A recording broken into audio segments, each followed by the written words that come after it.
Test 4. You will hear a number of different recordings and you'll have to answer questions on what you hear. There will be time for you to read the instructions and questions and you'll have a chance to check your work. All the recordings will be played once only. The test is in 4 sections. At the end of the test, you will be given 10 minutes to transfer your answers to an answer sheet. Now turn to Section 1. Section 1. You will hear a conversation between a student looking for a host family and a housing advisor.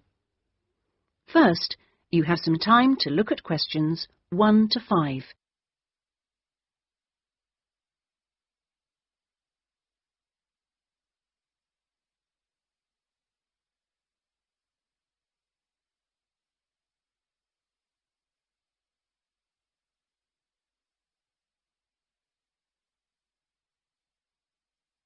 You will see that there is an example which has been done for you.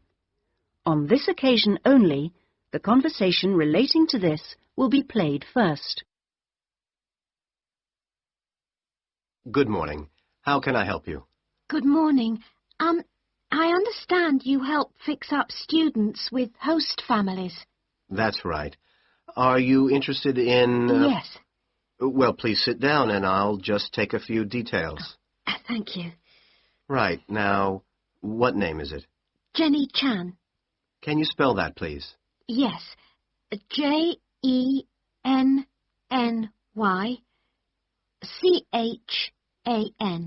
Right. And what is your present address? The student's name is Jenny Chan, so Jenny Chan has been written on the form. Now we shall begin. You should answer the questions as you listen, because you will not hear the recording a second time. Listen carefully and answer questions 1 to 5. Good morning. How can I help you? Good morning. I understand you help fix up students with host families. That's right. Are you interested in... Yes. Well, please sit down and I'll just take a few details. Thank you. Right. Now, what name is it? Jenny Chan. Can you spell that, please? Yes. Jenny-Chan.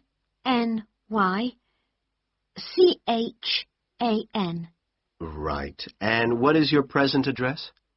Seaview Guest House, 14 Hill Road. Okay. And do you know the phone number there? Yes, I have it here.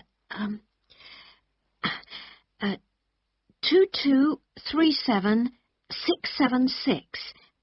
But I'm only there after about 7 p.m. So when would be the best time to catch you? I suppose between 9 and, let me see, past, before I leave for the college. Great. And can I ask you your age? I've just had my 19th birthday.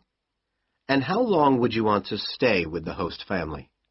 I'm planning on staying a year, but at the moment I'm definitely here for 4 months only. I have to get an extension to my permit. You're working on it? Mm. Fine. And what will be your occupation while you're in the UK? Studying English? And what would you say your level of English is? Good, I think. I'd like to say advanced, but my written work is below the level of my spoken, so I suppose it's intermediate. Certainly your spoken English is advanced. Anyway, which area do you think you would prefer?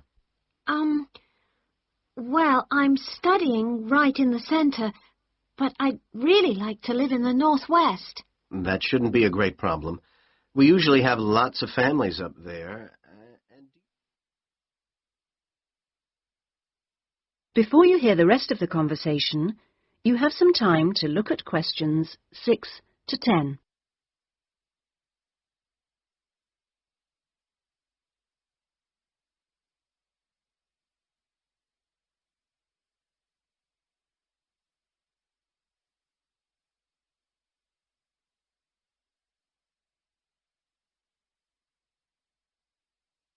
Now listen and answer questions 6 to 10.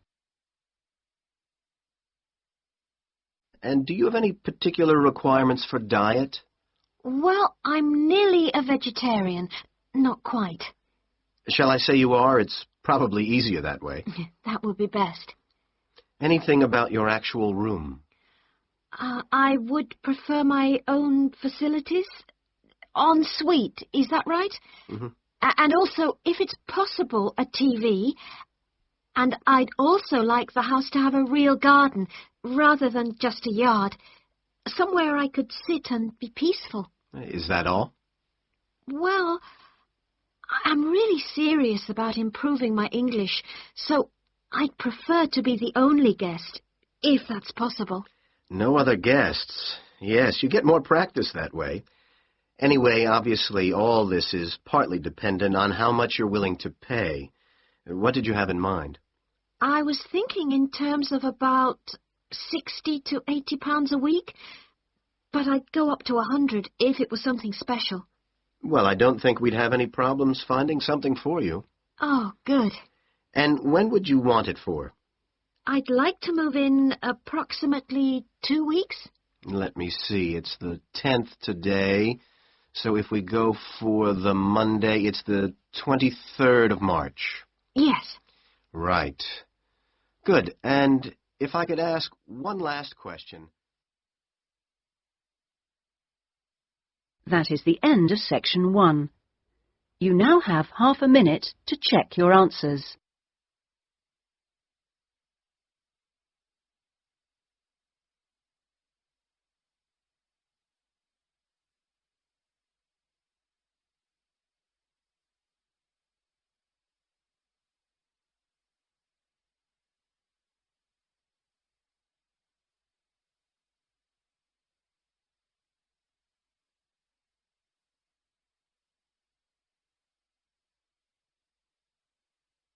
Now turn to section 2.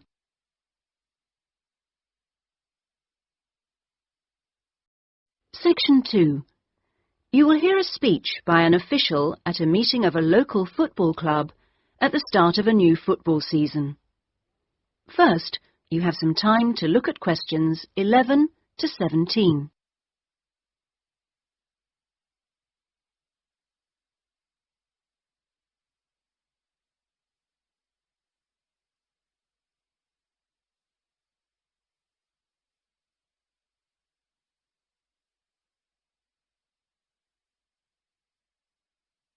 Now listen carefully and answer questions 11 to 17.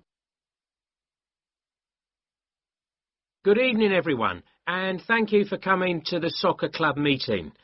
It's good to see so many parents and children here tonight, and I know you're looking forward to a great football season. Now, I'd like to take a few minutes to tell you about some changes to the soccer club for the coming season. Now, this season, we'll be playing all our matches for both the junior and senior competitions at Kings Park, instead of Royal Park, which was used last season. Now, for meetings, we're going to use the clubhouse in Kings Park, and the next meeting will be held in the clubhouse on the 2nd of July. As usual, we hope to begin the season with a picnic next Saturday at the clubhouse. Please try and come to the picnic, as it's always good fun. At the last week of the season, we usually have a dinner and presentation of prizes to the players, and more information about this will be given to you later in the season. This season, we have more teams than ever. We hope to have 10 teams instead of 5 in the junior competition, and they will play on Saturday mornings beginning at 8:30 a.m. Training sessions will be held in Kings Park on Wednesday afternoons for the juniors, and they will be wearing red shirts again this year. In the senior competition, there will be 4 teams, same as last year, and their games will be played on Saturday afternoons, starting at 2:30. It will be at a 2 o'clock start, and the training session for seniors is planned for Sunday afternoons. Before you hear the rest of the speech, you have some time to look at questions 18 to 20.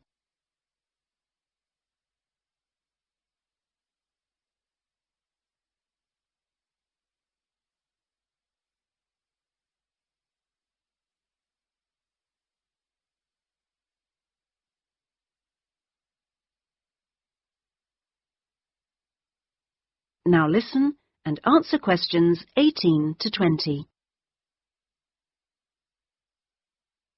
Now, I'd like to introduce you to the new committee for the soccer club for this season.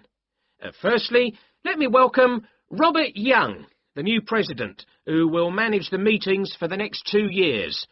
Robert's son has been playing football with the club for over 5 years now, and many thanks to Robert for taking on the job of president. Next, we have Gina Costello. She's the treasurer, and she'll collect the fees from you for the season. Please try and give Gina your fees as early as possible in the season, as the club needs the money to buy some new equipment. Then there's David West, who's volunteered to be the club secretary, and one of the many jobs he'll have is to send out newsletters to you regularly. If you have any information that may be useful, please let David know so that it can be included in these newsletters. Also, I'd like to introduce you to Jason Dokic, who is the head coach.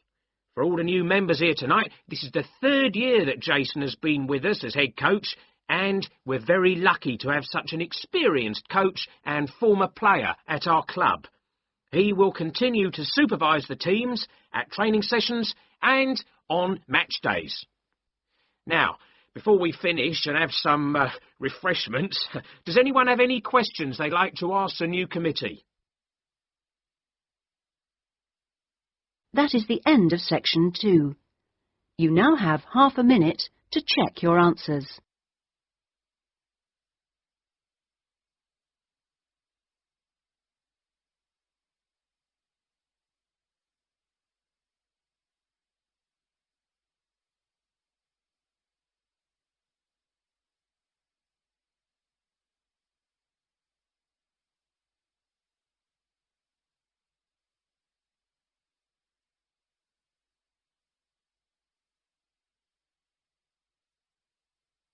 Now turn to section 3.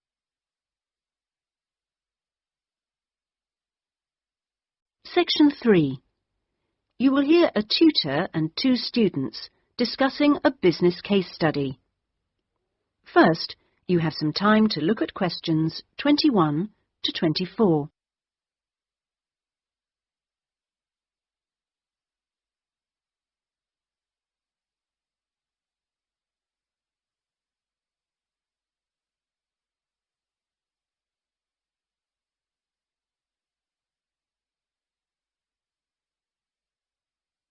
Now listen carefully and answer questions 21 to 24. Right, Jason and Karen. Now, I asked you to look at the case study for Box Telecom as part of your exam assessment. It's interesting because they're in the middle of problems at the moment, and I want you to track how they deal with them. Let's start with you, Karen. Having read through the case study, can you just summarise what the problems were that Box Telecom had to take on board? Well, of course, what first came to their attention was that despite a new advertising campaign, they were suffering from falling sales, and this is something that had many causes. On top of that immediate problem, what had also happened over the last 2 years was that although they had invested in an expansion plan, they had to face up to increased competition. And before they had a chance to get to grips with the effects of that, they were stalled by a strike. And it was just when they were thinking about making a colossal investment in new machinery for their plants. So they were really in trouble. Yes, I think that's fair. And, Jason, now you contacted the company, didn't you? What did the company define as the reasons for these problems? Well, I think they've hit on the right things. It would be easy to say they had invested too heavily or at the wrong time, but in fact the signs were good, and what they were set back by was high interest rates. At the same time, their longer-term problems, which were affecting their market share, were eventually credited to poor training, and having looked at the details in their last report, I think that's right. Before you hear the rest of the discussion, you have some time to look at questions 25 to 30.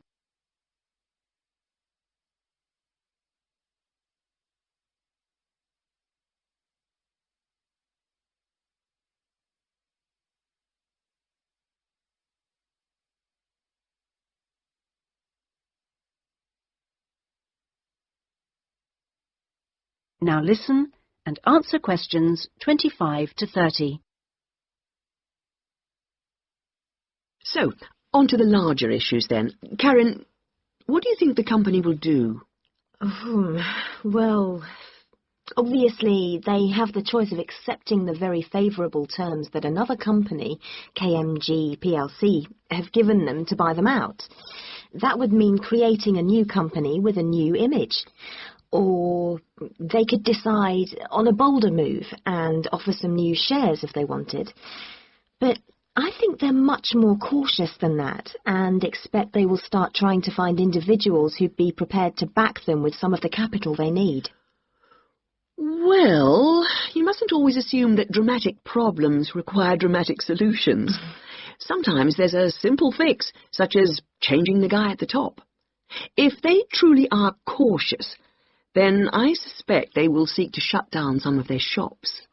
But a more ambitious approach, and one which I think would have more chance of success, would be to alter how they're running things, the management layers and the processes. So, in your analysis, try to think of all the options. Jason? Yes, it's interesting because I found it a really useful company to study.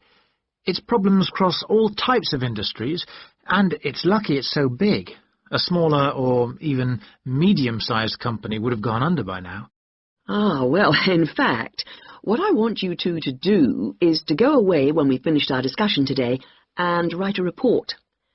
We've looked in general at the telecommunications market in the UK over the last few sessions, and I want you to take Box Telecom as an example and suggest some ways in which they might overcome their problems, and outline the reasons why you think as you do.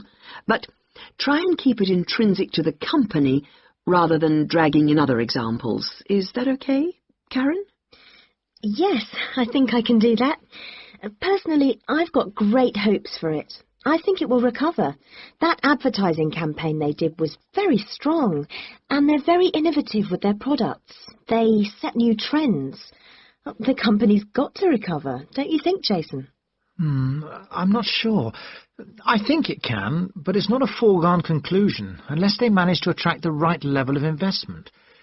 The company definitely needs a boost, and to attract more highly skilled workers if their recovery is to be long-lasting. When I was talking to the marketing manager, he said to me that he thinks the company had got a great management team. But he would say that, wouldn't he? But they are suffering from having to work with outdated production machinery, and that could cost a lot to put right. Well, personally, I think the stock market is to blame. I think they were expecting too much of the company, and then inevitably it looked bad when it didn't perform. The market should have had more realistic expectations.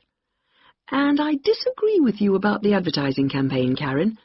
That's where they could do with some innovation to get sales kick-started. Anyway, let's see what you come up with those. That is the end of section 3. You now have half a minute to check your answers.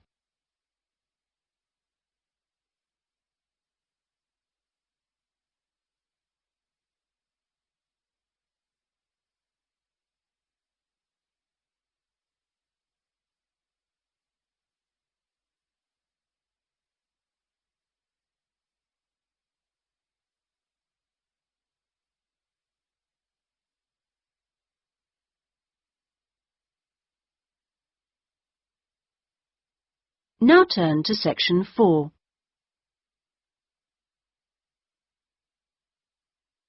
Section 4. You will hear a university librarian giving a talk to new students. First, you have some time to look at questions 31 to 40.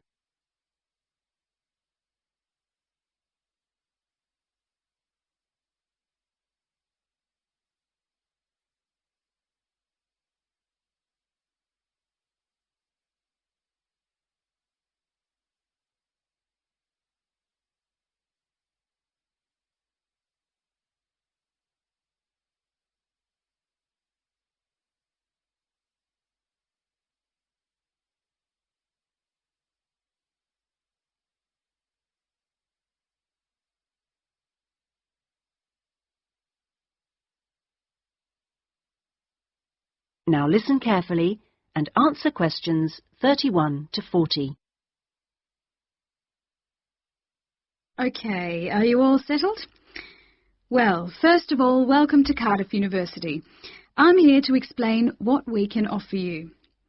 Now, as a new student at the university, you will probably need some sort of guidance to help you to use the library effectively to study and research. Some of you have asked about a guided tour, but we find this rather muddles people. So, in this first week, we run a series of talks which focus on different aspects of the library and its resources. You'll also find that to get the most out of the library, you really do need to be computer literate. And so all this term we run small classes which will bring you up to speed on how to access the computer-loaded information. Okay, now let me give you an outline of what's available to you. You'll find that the computers are increasingly used as a research tool. Many students do most of their research on the internet, and the library computers are permanently online. Having found what you need, you'll find you can readily save texts on your personal computer space to print off when you need. You might think that it is the fastest way to get information, but the links can be slow. Clearly, you can find lots on there, but much of it is useless information, as it is from highly debatable sources, so be critical. You'll also find that the library has loaded several CD-ROMs onto the computers from specialist reference sources, such as the MLA.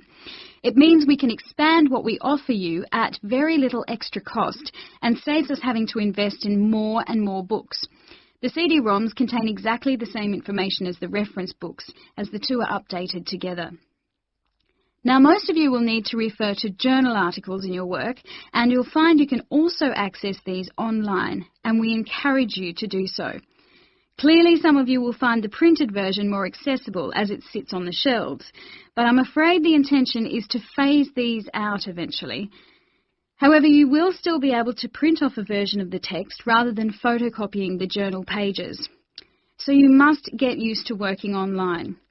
Naturally, we do still have the full range of classic reference books, additional to the CD-ROMs for you to use, and there are several copies of each one.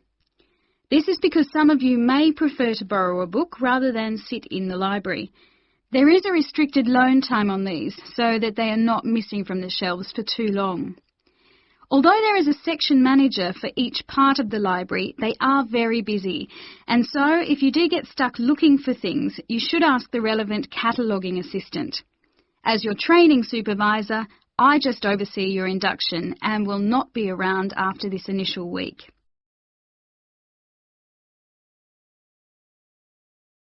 Some of you may be interested to know that the library is offering specialised training sessions on writing a dissertation. Obviously, this is not relevant to those of you who are undergraduates, it is just for postgraduates. Your department will discuss the planning stage of the dissertation, i.e. what you're going to do with you, and we will focus on the structure of it. However, the training will also include some time on the computers. I realise most of you know how to organise files, but we can show you the different ways to run data programs. Your tutors will tell you at the outset how to set out the chapters they require, but you will need to ask them how they would like you to organise the bibliography, because it varies depending on your subject area. When you've got something together, the trainer here will look through the draft version for you to see if it's okay. And one final point, for those of you who have registered from abroad, we can offer individual sessions on dissertations if you feel you need them. If you require language lessons, then they are available from the International Centre next to the Law Department. That is the end of section 4. You now have half a minute to check your answers.